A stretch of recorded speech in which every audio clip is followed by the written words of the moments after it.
Ni Impamo Media tuguhaye ikaze. Twishimiye kuba tugiye kubana nawe mu kukwereka ibyaranze manda ya His Excellency Paul Kagame y'imyaka 7 mu kijyanye na football nyarwanda. Elisa tuguhaye ikaze. Urakoze cyane David kunyakiriye rero muri iki kiganiro, urakoze cyane. Abafana bacu, abakunzi bacu twe tumaze iminsi kabisa tutahura, kandi tubashimira ku bikorwa byiza mukomeza kugenda mutwereka, mukanda share, subscribe and comment. Rero ikijyanye na football muri manda y'imyaka 7 Perezida Paul Kagame yagejeje ku banyarwanda twese twishimiye, ni ibi bikurikira tugiye kurebera hamwe kabisa. Nyakubahwa His Excellency Perezida Paul Kagame yatwubakiye ibikorwa remezo rwose bigaragara amaso ya buri muntu.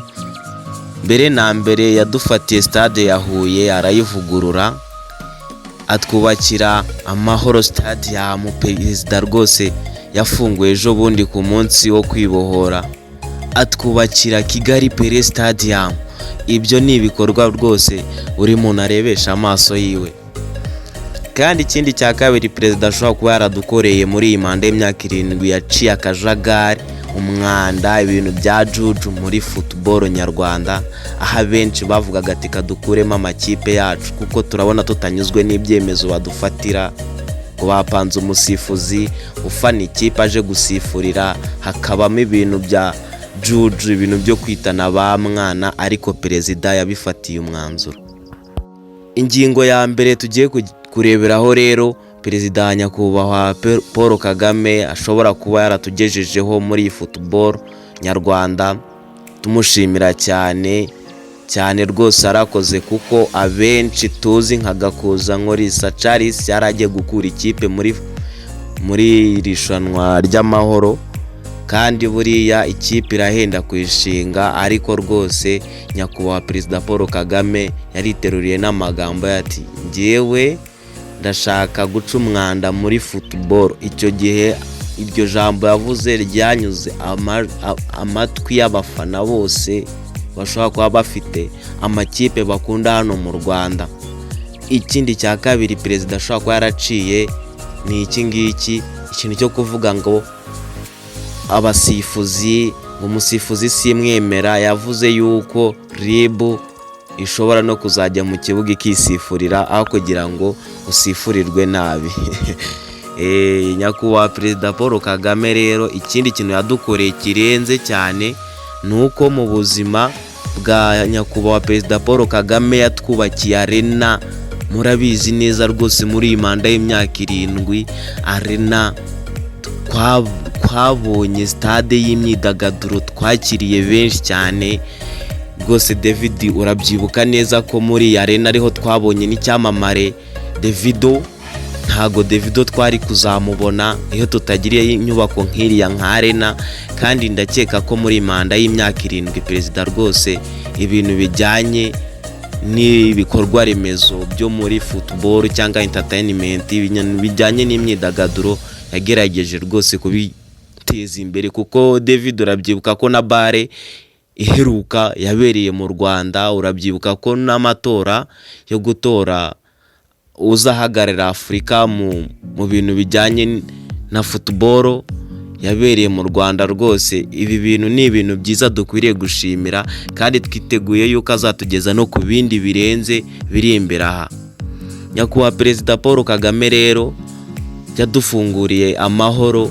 Ubu ngubu dushobora no kuzakira igikombe cya Afurika cya 2030, kuko icya 2027 kizakira Kenya na Uganda na Tanzania. Ariko ndabyizera neza rwose David, nzi neza ko nashidikanya ko perezida wacu afite henshi yatugejeje muri football, aho yaciye akajagari. Ubu abakinnyi uzanarebe ni Aperi yahereye kugura abanyamahanga, niho ka kantu natwe bavuga ngo Aperi yakoreshaga Kanyarwanda igakoresha abasifuzi babandi bikekwa ko barifanaga, bigatuma abogamira ku ruhande rwa Aperi igacyura intsinzi itanyuze mu mucyo, abenshi na benshi niko babivugaga. Ikindi perezida rwose ashobora kuba yarakoze, perezida wacu yadufatiye ikintu cyitwa amagare. Degeya David, urabizi neza ko amagare rwose hano mu Rwanda yarajemo ibintu bya ruswa, mu byibuke neza mu myaka yabanje. David rwose ndakeka perezida ntako atagize, yishyiriraho ferwasi ibikurikirana kandi ikomeye. Wibuke yuko rwose mu bintu byaje kuzamo perezida kuva avuga ngo yirukanye umwanda muri football, wibuke ko harimo n'abantu ba APR bafunzwe, harimo Eto, bazira kuba hari ibintu bakoze mu bakinnyi ba Kiyovu. Rwose icyo ni ukuri kugaragaza yuko perezida yabihagurukiye, tunamushimira ko rwose akomeje kuduteza intambwe. David, ndakeka hari icyo biziho. Yego, ku bijyanye na Eto we na etimu ye bafunguwe muri ibi bihe byari ibyo kwiyamamaza ndetse n'amatora. Nibyo koko, Eto na timu ye rwose bafunguwe muri uku kwezi ko kwiyamamaza n'amatora, ndetse izindi rezilita dushobora kubagezaho rwose mwari mukeneye. Isaa sita match ya APR yatangiye ikina n'ikipe muri Uganda. Ikipe ya APR rero birangiye inganyije igitego 1-1 n'ikipe ya muri Uganda rwose muri Sekafa Kagame Cup. Ikipe ya APR yatsindiwe igitego rwose na Muzungu, uwo bita bakunze kwita Muzungu, kina ku ruhande rw'iburyo. Uyu niwe mwana bazanye ugomba gusimbura Fitina. Turabakunda cyane, mukomeze mukore share, subscribe and comment.